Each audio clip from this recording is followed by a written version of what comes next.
Hi everyone, welcome. Last week you identified your priorities. This week you will use those priorities to develop a weekly schedule for yourself. I like to tell people to schedule on purpose. By definition, your priorities are what's important to you. So let's make sure that you schedule time for all of them.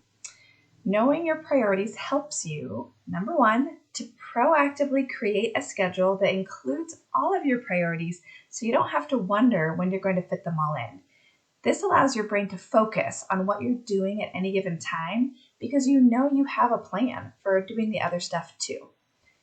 Secondly, it helps you to respond when life throws you a curveball and you have to decide what you have time for and what you're going to have to postpone. This exercise will guide you through the process of creating your weekly schedule. Before you plan a schedule, you need to choose whether you want to create it digitally, on paper, or using a whiteboard. I'm going to give you a few examples, starting with digital documents. So my weekly schedule for OFS looks like this. Times and color coding for different types of work that I do throughout my week. This is the example you'll be seeing most throughout this presentation. This is a completed weekly schedule for a sample student. This is a blank version of that completed schedule you saw just a moment ago. I'll have links for all of these in Canvas. Obviously, you could print any of those digital documents so that you'd have a paper copy. You could also just use a large piece of paper and a pencil, colored pencils, however you want to do it, if that will work better for you. And lastly, I am a big fan of sticky notes. I'm going to show you an example of how I use sticky notes during the summer, during a time when my family doesn't have as much structure, but there are definitely things we want to do any given week. This example is really basic, so yours will have more going on, but it still gives you an idea of what it could look like. Again, using color coding, different colors could represent different subjects or different priorities, and the nice thing about sticky notes is that they're flexible so that you can move them around as you're planning and creating your schedule or in the midst of any given week when you realize you need to adjust when things are going to happen. Finally, a whiteboard calendar is another great option that a lot of people like, and there are many examples out there. Here is one that has all the days of the week and has morning, daytime, and evening. So whatever you choose is fine. I just recommend that you choose the option that feels most comfortable to you because then you're most likely to continue using it. Okay, here's an overview of the steps, and then I will walk you through each of them one at a time. Number one, you're going to map your fixed items onto your schedule. Number two, your priorities. Number three, breaks. 4, margin. 5, delight. And then 6, you're actually going to use your schedule. Step number one, mapping your fixed items.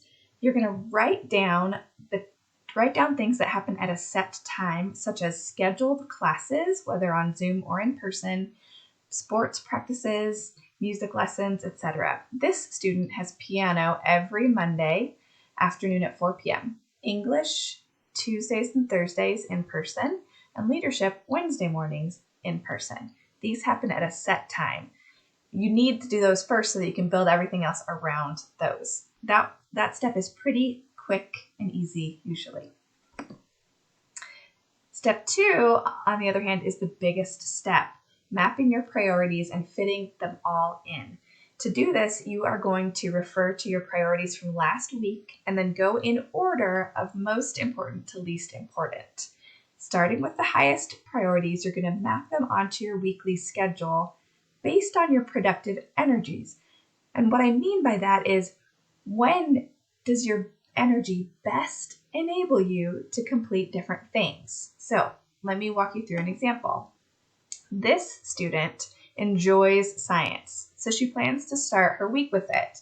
knowing it will help her to get going on Mondays. She also likes to stay focused and on one subject all day when possible, so she is going to do science all day Monday. Math is different for her. She does better breaking it up and working on it a little each day. So she's going to start with a small amount of time on math, 1 hour on Monday, and then an hour and a half each day, most days of the week.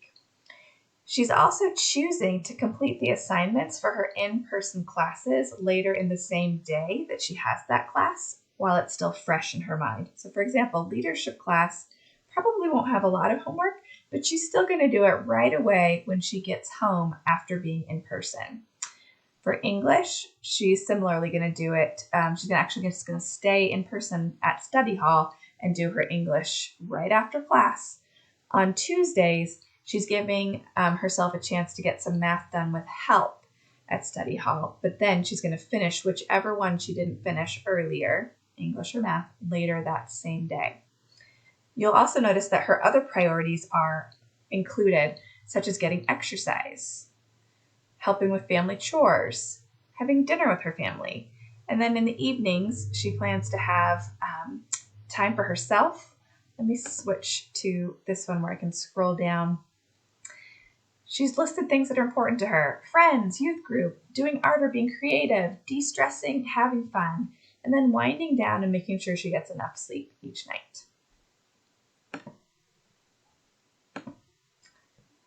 Next is to plan breaks. This schedule has a lot of breaks just woven right in because this person is using exercise and lunch as a break to break up the long day of science, using the drive time home followed by lunch for a break between in-person work and studying at home, and even using piano as a kind of break because it's using a different part of the brain. Similarly with chores, they are like a break as well because it's just giving your brain a break from schoolwork. And then a break every day at this 3:30 time slot. Okay, you are not a robot. Things will go wrong. You'll have an off day once in a while, so you cannot schedule every minute of every day and expect it to go well. It's imperative that you leave some wiggle room. I'll give you a couple of examples. One example is simply allowing plenty of time to complete your work in case you get started late one day or you get distracted for a little while. So by having so much time for science, even if one of those things happen and she gets started late, she still has plenty of time to finish up everything. Other examples of wiggle room could be the time you have allotted for things like chores or exercise.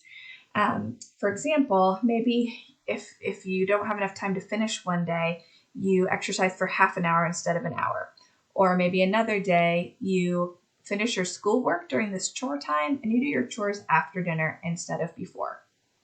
Finally, while it's my hope that you will have plenty of time in your evenings and weekends to relax, be with friends and family, and pursue your interests, if you do need extra time for school, you have it in this schedule during the evenings and weekends. Step 5 is something that people often skip, but if your plan is pleasant, it will be easier to follow. So how can you weave some joy or delight into your schedule? Here are a couple of examples. Music. When I'm working on science, I'll listen to music that doesn't distract me. Cuddling. When I'm reading for English, I'll snuggle with my cat. Math is hardest for me, so I'll break it into small chunks. I'll get help at study hall once a week, and I'll bring a snack. So snacks. And then, sorry, you can't totally see this, but I'll invite my friend to do history with me since we have the same class. Step 6 is to follow your schedule. I suggest that you post it on your wall near your study space so you can see it. Oops. When your schedule tells you to work on a certain class, open your curriculum for that class, wherever it is, whatever it is, just open it up and focus 100% of your attention on the assignments for only that class, knowing that you have time planned in your schedule for the other classes later. Follow your schedule as closely as you can for at least a week. Notice what works well and what doesn't. Then adjust your schedule. Don't throw it out the window because one day you get off. Follow it the best you can. That's it. I look forward to seeing what you guys create.